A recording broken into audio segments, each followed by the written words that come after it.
편의점 많으시죠. 사장님들이요 어떤 고민을 하시냐면은요 갑자기 경찰서에서 연락이 옵니다. 청소년한테 술을 팔고 담배를 팔았답니다. 젊은 고객님들이 가장 무서운 것 같습니다. 네. 1차 적발 시에는 영업정지 2달, 그래요? 2차 적발 시에는 3달, 3차 적발하면 문 닫아야 됩니다. 이 짧은 시간에 어려운 용어를 정말 많이 들었는데 중요한 건 이 어려운 용어가 다 해결이 됐어요.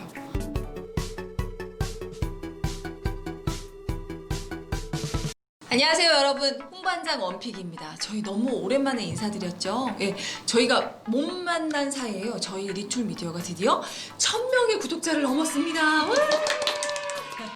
감사합니다. 감사합니다. 자, 오늘 1000명의 구독자가 넘은 기념으로 홍반장 원픽에서는요, 예, 그저 제가 픽한 원탑, 네, 우리 고은님 모시고 오늘 지난번에 배웠던 우리 법률 비용 손해에 대해서 구체적으로 고객분들한테 가서 어떤 이야기를 해보면 좋을까, 그 실제 써먹을 수 있는 이야기에 대해서 함께 얘기를 나눠볼까 해요. 맞죠? 네, 네, 특약을 조금만 더 들어가 보겠습니다. 네네, 좋습니다. 그래서 오늘은요 조금 더 디테일한 얘기인데 아마 잘 들으시면 우리 전문가로부터 얘기를 듣는 거니까 이걸 내 화법으로 만드시면 고객님들한테 정말 도움이 되는 얘기를 드릴 수 있지 않을까 싶습니다. 네, 이어서 바로 들어가 보도록 할게요. 네. 저희가 저번 시간에 뭐 했었죠? 변호사 비용, 인지의 송달료. 저 기억해요. 변호사 선임 비용, 네, 인지, 그 다음에 송달료. 저 기억합니다. 예. 그 약간에 나와 있는 거 네, 네, 1,500만 원, 뭐 1,000만 원 이런 한도, 네. 500만 원 한도에 맞아요. 대한 가치를 네. 좀 설명을 드렸던 총 것 같아요. 2천만 원 기억나요. 네네. 그래서 그거에 이제 약관에 나와 있는 내용을 이해를 하셨으면 네. 그게 이제 요거 분명히 도움이 된다라고 생각을 하셨으면 좋겠고 네. 그러면은 그거를 이제 고객님들한테 가서 푸셔야 되겠죠. 맞아요. 근데 사실상은 대한민국 국민이라면 누구나 뭐 그런 소송 뭐 안 걸리면 좋겠지만 네. 그런 사람 모르고 살았으면 좋겠지만 아니 지난번에 진짜 깜짝 놀랐어요. 저는 태어나서 단 한 번도 소송을 해본 적 없는데 소송하신 분이 그렇게 엄청. 많다는 거잖아요. 와. 그래서 뭐 잘못을 해서 그런다기보다는 뭔가 그런 상황에 처해질 수 있으니까 타겟층을 각각 이런 경우에 뭐 이런 업을 하시는 분들 아니면 이런 상황에 있는 분들한테 풀어나갔으면 좋겠다. 요거를 잠깐 좀 고민의 시간이 되었으면 좋겠는데요. 네네. 가장 기본적으로 사업자 시장 그렇죠. 제일 기본적으로 먼저 해야 많은 사람을 상대하는 사람들한테 가장 효과가 있을 것 같아요. 그래서 맞죠. 이게 지금 법률 비용 손해가 저는 민사 소송을 주로 해가지고 설명을 드렸지만 약관에는 민사 소송과 행정 소송이 같이 특약이 따로 나와 있거든요. 민사는 손해배상액을 청구를 하는 거고 행정 소송은 이렇게 장사를 하시다가 뭔가 무슨 법 위반, 뭐 이런 법 위반 이런 거에 걸리셨을 때 억울하다라고 했을 때 다시 소송을 해가지고 거기에 대해서 그러니까 결론을 뒤집을 수 있어야 되는 일들이 생기는 경우들이 사실은 법 많아요. 위반하면 벌금 내야 되는 거 아니에요? 당연히 잘못했으면 내야 되기는 한데 예를 들어볼까요? 요즘에 정말 많은 게 뭐냐면 편의점 많이 하시잖아요. 아 맞아. 요즘에. 편의점 사장님들 고민 편의점 많으시죠. 사장님들이요 어떤 고민을 하시냐면은요 갑자기 경찰서에서 연락이 옵니다. 조사받으러 오래요. 왜? 왜요? 청소년한테 다 술을 팔고 담배를 팔았답니다. 그런데 우리 편의점은 항상 주민등록증 너무 철저하게 확인을 하고 다 확인하고 팔았는데 그렇게 연락이 와요. 요즘에 편의점님들 사장님 머리 위에 청소년들이 있잖아요. 얼마나 절묘하게 위조를 하는지 제 젊은 고객님들이 가장 무서운 것 같습니다. 네. 다 위조한 민증을 가지고 다 검사받고 확인받고 술을 사가고 담배를 사갑니다. 아니, 그러면 편의점에서 이 민증이 위조인지 아닌지까지 그걸 봐야 알 되는 수 있는 거예요? 방법이 없잖아요. 그런데 알고 보니 그 아이들이 걸렸네요. 걸려서 너네 이거 어디서 샀어? 하니 저기서 가서 샀다 라고 하는 카드 내역이라도 하나 찍혀 있으면 이거는 쉽게 말하면 빼박이죠. 아 그러네. 그러면 안 억울하실까요? 엄청 억울할 것 같아요. 막 지금 갑자기 분노가 막 치밀는데 나 아무 잘못도 안 하고 다 검사해서 사준 건데. 보통은 어떤 법에 크게 위반이 되냐면 크게 두 가지인데요. 첫 번째가 청소년보호법 위반이에요. 청소년보호법 위반으로 보통 2천만 원 이하의 벌금형 또는 2년 이내의 징역형 이라고 붙여져 있어요. 법조문이. 설마 그것 때문에 2년을 뭐 막 그러진 않겠지만 벌금으로 예. 하시긴 하겠지만 그것도 그렇지만 일단은 청소년보호 위반법도 있지만 두 번째는 뭐냐면은요 식품위생법 위반. 대박. 편의점에서 더할 것 같죠. 뭔가 좀 그럴 것 진짜 같죠. 셀 것 같은데? 센데요. 보통 적발 횟수에 따라서 다른데 보통은 1차 적발 시에는 영업정지 2달, 아니 자영업자가 영업정지 2달 먹으면 이건 거의 사업 접으라는 얘기인데요? 2차 적발 시에는 3달. 이거 너무 심한데요? 옐로카드 2번 받고 3차 적발하면 문 닫아야 됩니다. 이거 너무 갑자기 너무 억울해요. 내가 가게 하는 건 아니지만 이거 진짜 뭔가 우리 그 드라마 그거죠. 이태원 클라스에 나오잖아. 맞죠? 이태원 클래스도 나오고 요즘에 맞죠. 편의점 샛별인가? 뭐 그런 데도 그래요? 나오기는 하는데 그렇구나. 그런 것처럼 만약에 내가 차린 편의점이 약간 그런 지역에 있다. 젊은이들이 많은 지역에 있다 하면은 3번이 나는 절대 걸리지 않아라고 장담은 할 수가 없을 것 같아요. 그래요, 맞아요. 그래서 그렇게 만약에 됐으면 영업하시는 분들이 영업정지 2달은 정말 이거는 너무 정말 큰 타격이에요. 가혹하잖아요. 그럼요. 임대료는 임대료대로 다 나가죠. 거기 있는 재고는 어떻게 할 거예요? 알바 비용은? 사장님 아이들 키우는 비용은 상상만 해도 너무 그런 끔찍하네요. 경우에 이해하셔야죠. 나 억울하다 라고 해야지 그냥 고스란히 그거를 다 받아들일 수만 없는 상황이죠. 그럼 어떻게 이해하실 거예요? 전화를 100번 하실 거예요? 그럴 수 없잖아요. 다 그것도 행정소송을 통해서 이 절차를 진행을 하셔야 될 텐데 보통 그런 식으로 변호사에 선임을 하셔서 행정소송을 하시면은 네. 많이 삭감됩니다. 많이 조금 그래요? 안 하는 거에 비해서는 조금 더 절금도 많이 내려갈 수도 있고 조금 무조건 시도를 해보긴 하셔야 참작을 해주고 있으니까 해보셔야겠죠. 그러려면은 당연히 변호사 비용이 필요하시겠죠. 이 변호사 비용이라는 게 진짜 엄청난 일이 벌어져서 변호사를 선임하는 게 아니라 진짜 사업을 하다 보면 정말 예기치 않은 짱돌에 내가 이런 걸 써야 되는 일들이 생겨날 수도 있겠구나라는 생각이 내가 듭니다. 성실하게 잘 살고 있었어도 그래요. 정말 선의 피해자가 억울하게 되지 선의 않으려면. 피해자가 되지 않으려면 또 그런 법적인 보호를 나를 보호해주는 법도 있으니까 그런 거를 좀 이용하실 수 있으려면 그런 것도 고객님들한테 꼭 이런 특약에 대해서 전해드려도 괜찮을 것 같습니다. 너무 좋을 것 같습니다. 네네네. 그래서 만약에 그렇게 컨설팅을 잘 하셔가지고요 특약을 드셨네요. 그런데 나중에 연락이 옵니다. 정말 그런 일이 생겼다. 나 소송을 하게 되었어요. 그러면은 당연히 이제 그거를 보험금 청구를 하셔서 받으셔야 되는 거잖아요. 그쵸, 보험금 수령을 그쵸. 하셔야 되는데 그러면은 보험금을 수령을 할 수 있는 절차에 대해서는 너무 기본적으로 저희가 좀 알고 계셔야 잘 설명을 하실 수 있을 것 같아요. 다른 거랑 조금 다른 게 뭐냐면 뭐 암 진단비 이런 거는 당연히 생산이 되잖아요. 진단서 내고 맞아요. 의사소견서 받고 의사소견서 뭐 받아오고. 영수증 생기고 뭐 이렇게 그럼 어렵지 않고 뭐 실비 맞아요. 청구하는 거 요즘에 일반인도 다 알고요. 병원에서 다 알아서 챙겨주죠. 알아주죠. 네. 그래서 그런데 이 변호사 비용과 관련이 되어 있는 법률 비용 특약은 조금은 좀 특이한 서류들을 당연히 조금 추가로 내주셔야 돼요. 그냥 느낌으로도 싹 와요. 어려울 것 같다. 네. 그래서 그게 보험금 지급과 관련된 구체적인 서류는 약관에 다 나와 있기는 합니다. 그래서 약관 띄워드리죠. 네. 약간 나옵니다. 네. 자, 약관을 보시면은요, 보통 어떤 내용들이 나와 있냐면, 보험금 지급을 위한 증명서라고 해가지고, 구체적으로 소장, 그리고 소송 시 조정, 소송상 무슨 화해 시 화해 조정 조서, 뭐 선임한 변호사가 발급한 세금 계산서, 소송 비용의 확정 결정서, 등이라고 되어 있는데 쉬우신가요? 지금 말씀하면서 어려운 거 알지? 막 이러면서 얘기하신 것 같은데 우리 고객님이 그래서 어쨌든 딱 근데 제 느낌은 듣고 났을 느낌은 이게 어쨌든 소송이 가고 나서 서류가 나올 것 같은데 네, 맞아요. 그죠? 네. 맞아요? 제가 맞췄어요? 그 모든 거를 준비를 하려면 끝나고 나서 그러니까. 이제 한꺼번에 정리가 되어줘야 되는 건데 들어보지 못한 서류 이름이잖아요. 전혀 낯설어요, 근데 너무. 그것들이 다 있어야 보험회사에서는 심사를 해준대요. 근데 이게 말 그대로만 해석을 하면은 나중에 문제가 생길 수가 있어요. 그래서 제가 그걸 좀 설명을 드려보면은 그냥 또는 뭐 이런 말이 없고 그냥 지금 약간 보시면 그대로 콤마로 되어 있어서 소장, 조정, 소송상, 화해 조정, 조서 뭐 이런 식으로 되어 있어서 이게 마치 1번은 소장을 내야 되고 2번은 화해 조서를 내야 되고 뭐 이런 식으로 당연히 해석이 되어질 수 있는데요. 문장이 그 그렇게 써 얘기가 있으니까. 아니거든요.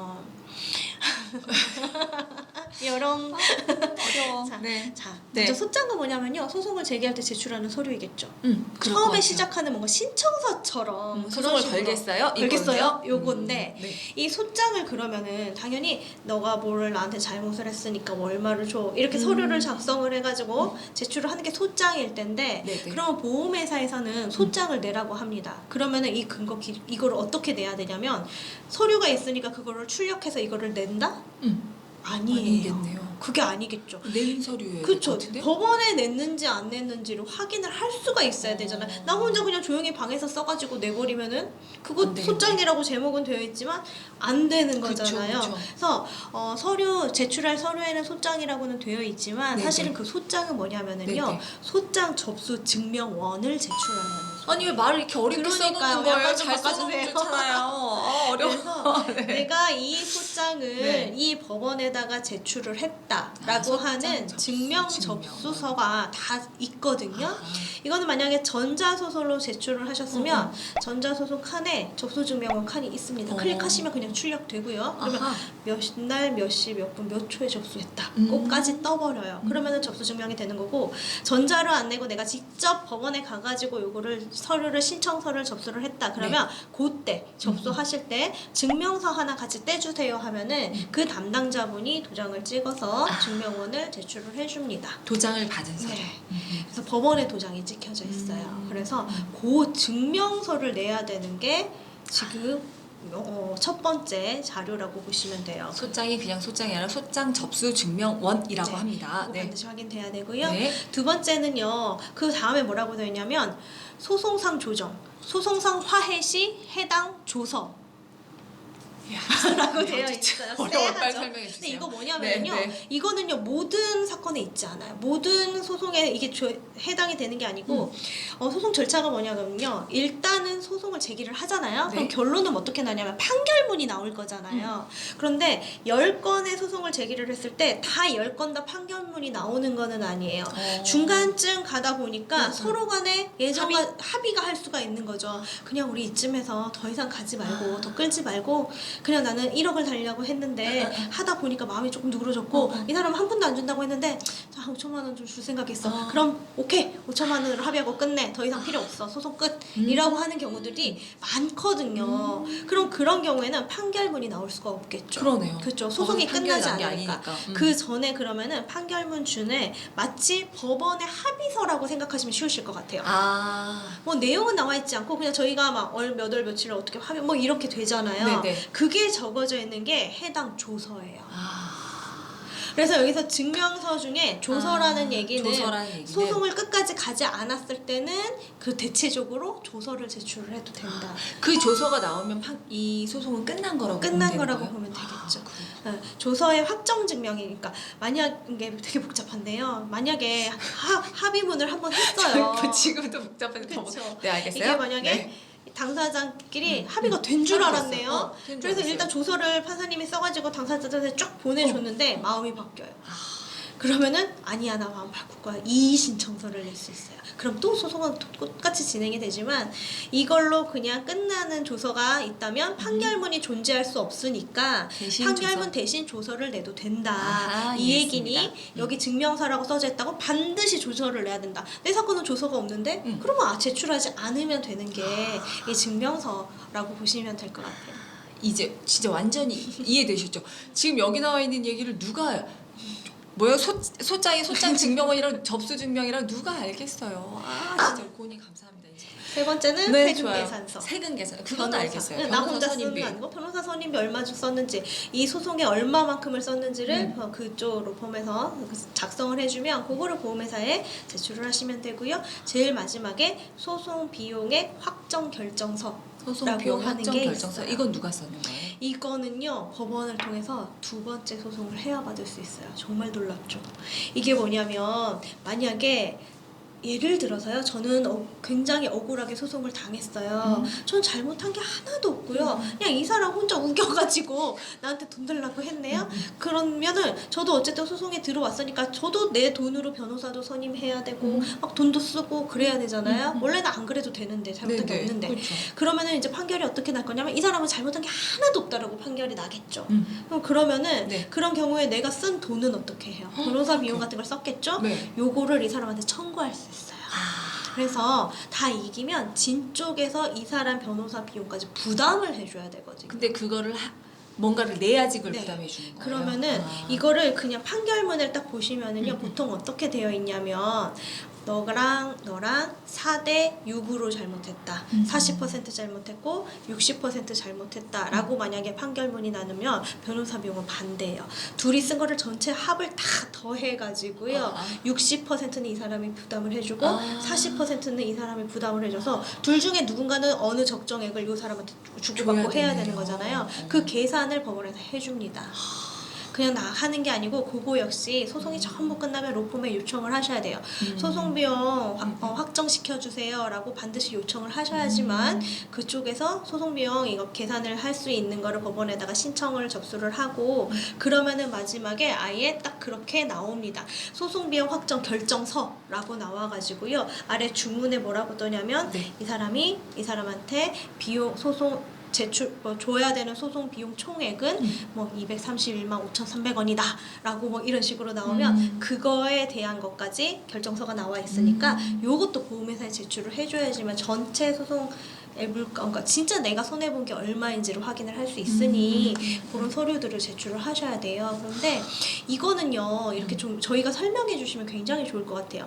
뭔가 그냥 일반인의 입장에서는요 네네. 당연히 소송이 끝나면 나는 이 소송으로 끝이고 그 안에서 모든 게 해결이 될 것 같잖아요. 그쵸. 그래서 굳이 뭐 로펌에다가 그거를 다시 신청을 해주세요 이런 걸 요구를 할 수가 없고 당연히 모르니까 그래서 뜬금없이 그냥 어느 날 갑자기 지금 당장 세금 계산서란요 소송 비용의 확정 결정서 지금 나한테 보내주세요 라고 하는 의뢰인분들이 굉장히 많거든요. 근데 계산서는 지금 해드릴 수 있지만 네네. 이 소송 비용 결정서는요 다시 소송을 해야 받을 수가 있는 거예요. 진짜 그래서 일반인들 잘 모르겠는데. 한 달 이상은 걸려요. 그러면 판결이 나자마자 얘기를 해야 되나요? 해주시는 게 좋아요. 그래서 그런 것도 저희 선에서도 해주실 수 있잖아요. 그래서 근데 이거 로펌에서 안내 안 해주시나요? 해주는 데도 있고 안 해주나요?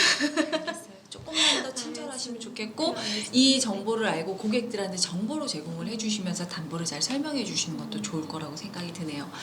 저 진짜 오늘 지금 이 짧은 시간에 어려운 용어를 정말 많이 들었는데 중요한 건 이 어려운 용어가 다 해결이 됐어요. 뭔지 이해되시죠?